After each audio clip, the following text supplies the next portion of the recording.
السلام علیکم۔ Latest knowledge every day میں آج میں آپ کو غیبت کے نقصانات، غیبت کن صورتوں میں جائز ہیں اور 3 عظیم نقصانات کے بارے میں بتاؤں گی۔ غیبت کسی شخص میں موجود عیب کا اس کی غیر موجودگی میں تذکرہ کرنا غیبت کہلاتا ہے۔ غیبت کی وضاحت اس حدیث مبارکہ سے ہوتی ہے کہ رسول اللہ نے صحابہ کرام سے پوچھا، تم جانتے ہو غیبت کیا ہے؟ صحابہ نے عرض کیا، اللہ اور اس کے رسول بہتر جانتے ہیں۔ تو آپ نے فرمایا، اپنے بھائی کا ایسی باتوں کے ساتھ ذکر کرنا جو اس کو بری معلوم ہو، غیبت ہے۔ پوچھا گیا، اگر میرے بھائی کے اندر واقعی وہ برائی موجود ہو جس کا میں نے ذکر کیا ہے، تب بھی اس کو غیبت کہا جائے گا؟ تو آپ صلی اللہ علیہ وسلم نے فرمایا، اگر اس کے اندر واقعی موجود ہو جس کا تو نے ذکر کیا تو تو نے غیبت کی، اگر وہ برائی اس میں موجود نہ ہوتی تو پھر تو اس پر بہتان لگایا۔ تو غیبت کے نقصانات میں سب سے پہلے جو ہے وہ ہے شدید ترین گناہ۔ غیبت کے گناہ کبیرہ ہونے کا اندازہ اس حدیث سے کیا جا سکتا ہے، جس میں آپ صلی اللہ علیہ وسلم نے ارشاد فرمایا، غیبت زنا سے بھی شدید تر ہے۔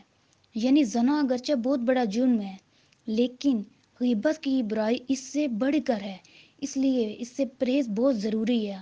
آج یہ مزیدار کھیل ہم آخرت کی بردباری کے لیے کھیل رہے ہیں۔ نمبر 2، عذاب قبر۔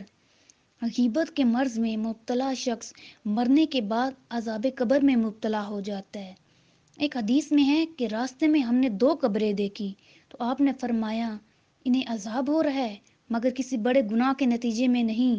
ایک تو لوگوں کی غیبت کیا کرتا تھا، دوسرا اپنے جسم اور کپڑوں کو پیشاب سے نہیں بچاتا تھا۔ اس حدیث سے علم ہوتا ہے کہ ہمیں چھوٹی چھوٹی برائیوں سے بھی اپنے آپ کو بچانا چاہیے، ورنہ قبر کے عذاب کا سامنا کرنا پڑے گا۔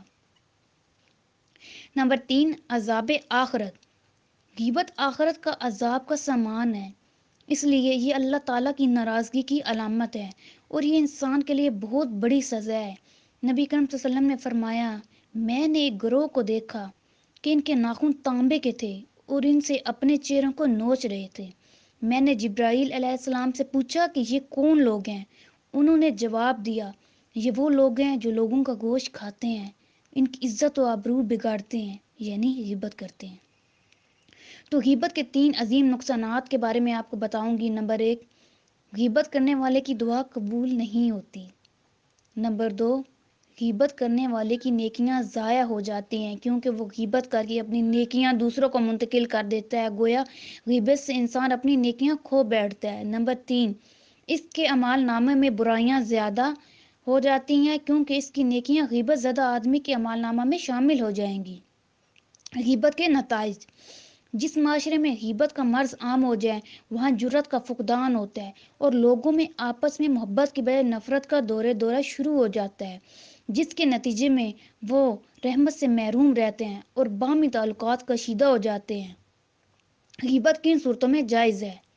علماء نے چند صورتوں میں غیبت کو جائز بھی قرار دیا جو کہ مندرجہ ذیل ہے۔ نمبر 1، کسی ظالم آدمی کے خلاف فریاد کے لیے کسی حاکم صاحب اختیار کے آگے اس کی غیر موجودگی میں اس کے عیوب بیان کرنا تاکہ انصاف مل سکے۔ نمبر 2، کوئی فتویٰ وغیرہ حاصل کرنے کے لیے غیبت جائز ہے۔ نمبر 3، کسی برے شخص کے اثرات بد سے معاشرے کو بچانے کے لیے اس کی غیبت جائز ہے۔ نمبر 4، کسی شخص کو برائی سے روکنے، اس کی اصلاح کے لیے ایسا کرنا جائز ہے۔ نمبر 5، مشورے کے وقت اس کے عیب سامنے رکھ دینا جائز ہے، مثلاً شادی یا دیگر معاملات میں ایسا کرنا۔ ان معاملات میں اگر کوئی مشورہ کرتا ہے تو متعلقہ آدمی کی غیر موجودگی میں اس کے عیوب بیان کرنا ضروری ہے تاکہ اس کے نقصانات سے دوسرا شخص بھی محفوظ ہو جائے۔ اگر آپ لوگوں کو ہماری یہ ویڈیوز پسند آ رہی ہیں تو زیادہ سے زیادہ لائک کریں۔ Thank you.